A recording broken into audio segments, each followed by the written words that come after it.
Hola, estoy con Juan Romero de la Rosa, ilustre pintor del pueblo de Hinojo, que ha sabido plasmar en sus obras tanto el sentimiento como todas las imágenes de este pueblo.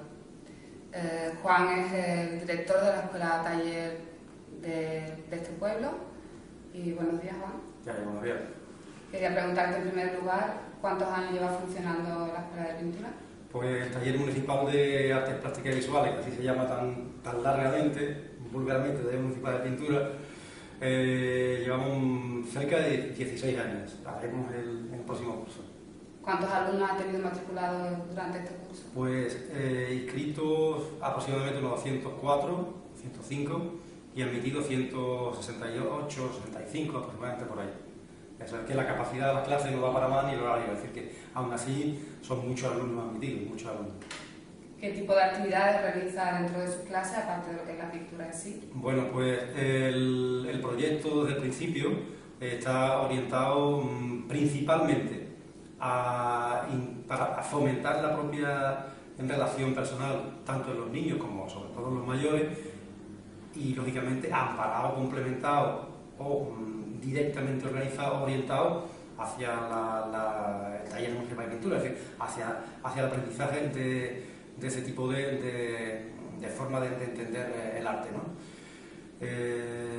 Además de eso, tú me preguntabas que qué hacemos, pues hacemos algo que para mí es fundamental, visitas a exposiciones, visitas culturales. Por ejemplo, este año hemos estado viajando, la gente que ha podido, evidentemente, como es lógico, pero se orienta desde el taller municipal de pintura, un viaje absolutamente cultural, que es lúdico, evidentemente que es lúdico, pero tiene una parte muy importante, que son visitas a monumentos importantes, museos, catedrales, iglesias, pero realmente la propia cultura de nuestro país, tanto en Andalucía como fuera de ella, ¿no?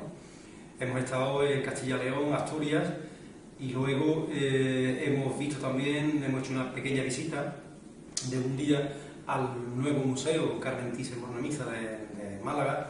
Además de ese museo hemos visto otros museos contemporáneos que son magníficos, la verdad es que en ese sentido hemos venido con un gusto increíble, ¿no? Ya conocíamos en su día el Picasso y complementamos las clases con las exposiciones habituales, la propia difusión a través también incluso del propio Aula Guadalinfo, ¿no? Que ahí tenemos una página colgada, que de aquí quiero decir que se llama pinturahinojos.blogspot.com. Ahí está el taller, el propio taller, la propia pequeña historia que tenemos, pequeña o grande, pero tampoco no es el taller que más tiempo tiene la provincia de Huelva, pero tampoco lo que menos. Estamos en una media alta en cuanto al tiempo que llevamos, ¿no? A los años que llevamos desarrollando nuestro trabajo. Y bueno, es un poco lo que te contesto en esa pregunta, ¿no? Vale. Una parte importante de sus clases la forman los niños. ¿Qué resaltaría sus clases con ellos? ¿O si tiene alguna anécdota que le gustaría resaltar? Bueno, a ver, probablemente sean las clases más, quizá más enriquecedoras, probablemente digo, porque evidentemente, y sobre todo los más chiquitillos, este año queremos incorporar, ya hablé con el director del CEIP Marín de Hinojo, Antonio Cabello Márquez, que queríamos implicar también hasta el tercero. Hasta ahora hemos estado trabajando desde cuarto hasta sexto y luego secundario, ¿no? Tercero porque los niños en la medida que son más chiquitillos son mucho más creativos, tienen menos problemas a la hora menos complejos a la hora de crear, ¿no? Y realmente hacen cosas preciosas, increíbles. Es tremendamente agotador. Sí, me imagino. Hay que estar pendiente de todo y cada uno a la vez, no es difícil, pero bueno, ahí está muy bien. ¿Cómo se complementan en el siglo en el que estamos actualmente las nuevas tecnologías con lo que es la pintura? Pues la llegada de un ordenador a nuestra clase ha sido una revolución absoluta. Yo como artista plástico personal hace mucho tiempo que los bocetos casi no los hago ya no los hago con el lápiz y tal, lo que me gusta dibujar. Me voy al 200.000 programas que hay y la verdad es que me resuelven mucho las dudas.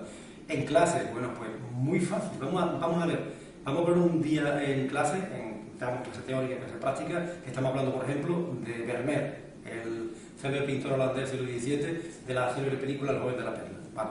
Y alguien dice, pues yo no sé quién es Vermeer, pues nos metemos rápidamente en internet, ahí está Vermeer.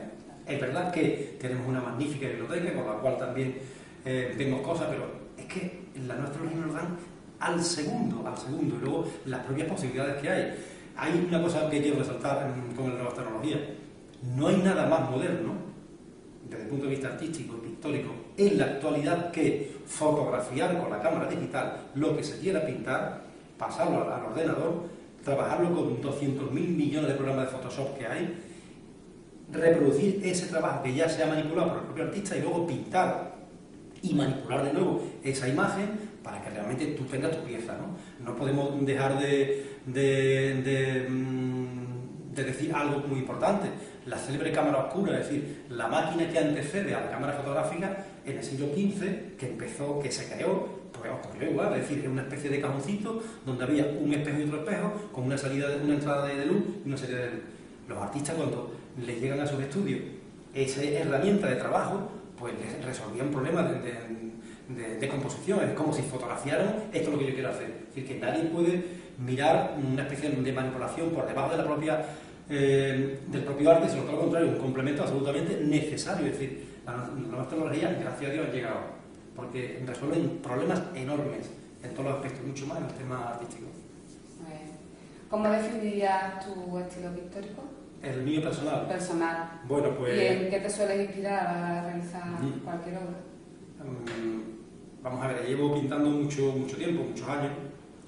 Ya tengo unos añillos, como se puede ver. Entonces, a ver, yo empecé hace mucho tiempo, en los años 70 y algo, trabajando un realismo que se llamó en su día realismo fotográfico, muy cercano a la propia fotografía, como indico, con temas muy cercanos a mí, cercanos a Hinojo, pintando viejos, viejas, porque me llamaba mucho la atención no solamente la parte estética de las arrugas de la piel, sino lo que significa de conocimiento como biblioteca de cada persona. Cada vez que uno habla, cada persona mayor, como le podemos decir ahora, disfrazando un poco, pero a mí la palabra viejo me parece muy bella, o anciano o anciana me parece muy bella. Cada uno tiene una carrera increíblemente emotiva, histórica, su propia vivencia. Eso empezó por interesarme mucho. Eso se tradujo plásticamente en la forma absolutamente realista de pintar todo tal cual, tal como la imagen daba, ¿no? Muy realista, muy fotográfica, con mucho detalle. Desde ahí pues pasé digamos que a dulcificar un poco más el dibujo, a interesarme mucho más por el color. Llegó la serie de La Marisma Hinojera de Doñana, donde he estado trabajando mucho tiempo, a la vez que el Pinar Hinojero, cada vez buscando una forma mucho más abstracta, hasta llegar al concepto, a la idea, es decir, a la abstracción pura. La abstracción pura se ha inventado hace mucho tiempo, a mitad del siglo pasado, del siglo XX. Yo eché manos de ella cuando necesité expresar en mi propia obra pues lo que es el color solamente, ¿no? Hay una exposición de hecho que se llama Conceptos, con mi compañero Ignacio Huelva, lo hicimos los dos, que además itineró por muchos sitios, por Madrid, Barcelona, Málaga, terminamos en el Museo de Huelva, que fue muy fructífera, y eran colores planos, basados en obras clásicas del barroco. Y de nuevo, cuando llegué a esa época, me agoté absolutamente desde el punto de vista personal y pictórico, y me llevé casi 3 años sin hacer nada. En ese transcurso mi madre muere, yo me quedo viviendo solo en mi casa, y bueno, y hay un momento en que sueño historia y cosas que no vamos a hablar aquí, sería entrar en terrenos muy personales, pero es verdad que a partir de ahí surge un tema, que es el último que he trabajado, que se llama Donde habita la luz y la sombra, que es un homenaje de los espacios de la casa, en casas muy pequeñitas, como la gente no lo sabe, como blanquita, agradable, pero con muchísima luz, ¿no? Entonces, pues, ese homenaje que yo hice desde el punto de vista personal, mis padres desaparecidos estaban presentes en todas las estancias de mi casa, la habitación, el comedor, el pasillo, las ventanas a contraluz, ¿no? Y volví al realismo, volví al comienzo de mi carrera, pero creo que con la experiencia propia del montón de años trabajando. Y ahí estoy ahora, bueno, el realismo. Se puede decir que has pasado del realismo a lo abstracto, eso, y de nuevo al realismo, claro, y ahí andas. Y ahí estamos luchando un poquito, sí, por eso. Sé que has realizado muchas exposiciones, tanto en España como en el extranjero. ¿Cuál de esas exposiciones o te ha gustado más, o te ha satisfecho más, o resaltarías por algún motivo más? Pues la verdad es que yo siempre digo que las exposiciones colectivas, generalmente cuando hay un comisariado detrás, uno tiene la suerte de ser elegido o no. Suerte si es elegido, ¿no? En mi caso, por ejemplo, lo fui en varias ocasiones. Hay una exposición que hice en París, en el Palacio Marie Marais, se llama así, Marie Marais, para nosotros, sobre nuestro insigne poeta Juan Ramón Jiménez. fue un tema absolutamente monográfico dedicado a él.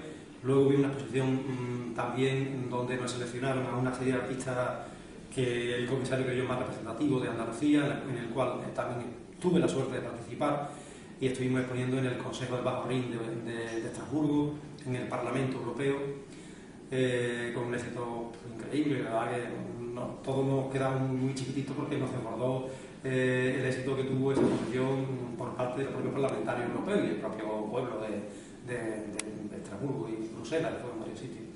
Y terminamos en el Instituto Cervantes, y fue una exposición muy interesante.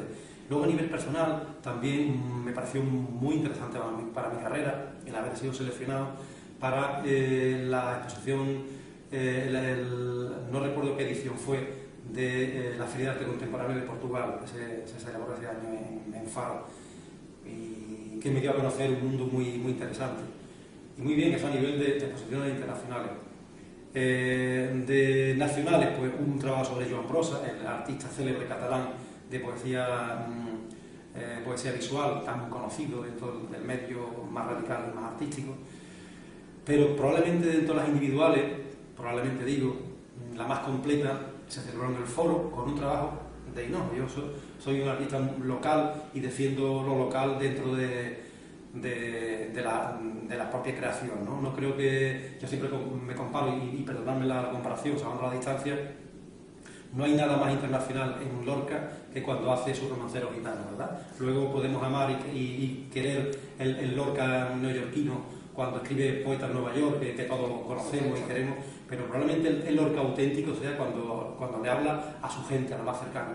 Yo estoy convencido que desde la propia localidad, desde el espacio donde uno habita, se pueden hacer cosas con proyección fuera muy interesantes. Y insisto en ese proyecto que puse en el Foro de la Rábida, fue el más completo que he tenido hasta ahora, se llamó Templo. Templo fue un trabajo que hice sobre el pinar hinojero, en el cual yo reivindicaba y sigo reivindicando, como cualquier hinojero que se aprecie, ¿no? Pues el cuidado y el mantenimiento del propio pinar, la propia ecología, medio ambiente. Y ahí puse pintura, escultura y una instalación, que era un espacio enorme, con troncos reales, tratados con una serie de técnicas, donde el espectador encontraba el pinar ardiendo como tal. Y quizás haya sido la exposición individual probablemente más importante que he hecho hasta ahora. ¿Te ha pasado alguna vez que cuando has terminado una obra no has quedado realmente satisfecho? Sin embargo, ¿al público le ha gustado? Sí, probablemente. Me han pasado un montón de cosas curiosísimas, como podéis imaginar, muchas historias. Que, por ejemplo, la primera vez que puse individualmente en Huelva, me vino una parejilla jovencilla antes de casarse, y en esa época ya hacía un realismo. Y había una serie de jazmines que estaban muy pequeñitos, hechos, y me querían comprar un cuadro de los jazmines. Y entonces ellos no tenían dinero para comprarlo. Y dice, mira, me gusta mucho, tal y cual, pero hemos comprado los dos un apartamento y tal. No pasa nada, nos vamos a casar. Se llevaban el cuadro y los 4 o 5 años lo pagaron. Para mí fue, de verdad, os lo digo, una satisfacción enorme. Y, por ejemplo, la moneda contraria, es decir, el reverso de la moneda. Pongo en Barcelona y viene una mujer muy alejada, muy propia, muy tal, con todo respeto, insisto, a ella como persona, como siempre yo ya antes lo digo, pero que yo en mis obras normalmente nunca las enmarco. Me gusta que el ropaje se la ponga el propio comprador, si es que hay que poner el ropaje. El artista creo que su misión es pintar y exponer, creo yo, esa es mi forma de entender el arte. Y ella decía que le gustaba mucho esa obra, pero como no estaba enmarcada, pues no la compraba. Digo, no, es que yo a usted no se voy a vender, no se preocupe. Ni enmarcar sin enmarcar. Está clarísimo que si usted le concede tanta importancia a la ropa, malamente, ¿no? ¿Ha ocurrido lo que tú me dices? Sí, claro que sí. Yo creo que a medida que uno se hace mayor, a mí personalmente me convence cada vez menos lo que hago, porque el nivel de autoexigencia es mayor. Los propios alumnos tienen siempre conmigo, los alumnos de pintura, conmigo el tipo de historia. Al principio, cuando traes pintura, me gustaba mucho más que lo que hago ahora. Claro, es normal. Tu nivel de autoexigencia es mucho mayor, el producto es mejor, pero te convence menos. En este caso hay una cosa muy fácil de hacer y de ver. Poned todos los cuadros cronológicamente y veréis cómo el nivel sube. Me ha ocurrido que, por ejemplo, para cerrar una obra, a lo mejor hay obras que me han convencido menos y a lo mejor al público la han convencido más. Es inevitable que ocurra ese tipo de cosas. En su tiempo libre, qué lo dedicas? Pues fundamentalmente a leer muchísimo. A leer. Debería dar un poquillo más, pero Bajo la lectura. Leo mucho, escucho música y trabajando con las nuevas tecnologías, me metieron en la voz, haciendo cosas, manipulando imágenes, madre mía. Me llevaría mucho tiempo haciéndolo. Y bueno, y con los amigos, cuando puedo, y dar puertacillos, y ver exposiciones, todo funciona por ahí. Y también quería preguntarte cómo convencerías a esas personas que dicen dibujo muy mal, yo nunca me apuntaría a pintura porque se me da fatal. ¿Cómo convencerías a esas personas? Pues yo, a ver, la metodología que empleo es muy fácil, es decir, los primeros días se trabajan con las cuatro figuras geométricas más fundamentales y básicas, círculo, triángulo, cuadrado y rectángulo, y tienen que, digamos que intentar poco a poco hacer muy bien el círculo, cada vez más grande y mejor, ¿vale? Para intentar, digamos que relacionar la agudeza visual con el manejo, con la destreza manual, para interrelacionar esas dos vertientes tan importantes, y poco a poco, casi sin querer, pues se va metiendo en el dibujo, muy fácil al principio, luego en cera poco a poco va incorporando el color, y cuando se dan cuenta pues ya están trabajando casi con colores, con óleo, con lienzo y con historias más serias, digamos, ¿no? No es complicado, la verdad es que hay gente que ha empezado de cero, y a veces creo yo que es mejor empezar de cero que con un conocimiento. Es como cuando yo era chico, recuerdo que la gente estudiaba mecanografía y decía el profesor de mecanografía: es mejor que tú no sepas nada que cuando sabes algo, porque vicia y con dos dedos. Sí. En pintura, hombre, si hay conocimiento no pasa nada, pero que a veces casi es más fácil empezar de cero, porque la tecnología se aplica, la didáctica es muy fácil, muy fácil. Por último, te quería preguntar, si tuvieras que plasmar en un cuadro el sitio más representativo o el que más te guste de Hinojo, ¿cuál sería? Pues, a ver, el Hinojo natural o Hinojo urbe. Hinojo natural, yo fusionaría, si pudiera ser, la marisma con el pinar, está claro, que ahí los hinojeros lo tenemos muy claro, ¿no? Y yo históricamente también, pues de hecho, han sido dos temas que han estado muy presentes en mi pintura y siguen estando.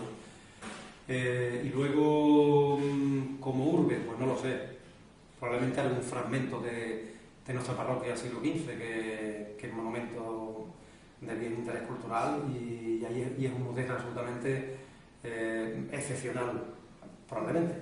Serían las dos imágenes que yo unificaría. Vale, pues nada, esta ha sido mi entrevista con Juan Romero, al cual le doy las gracias porque ha sido un placer, de verdad, y nada, espero que os haya gustado.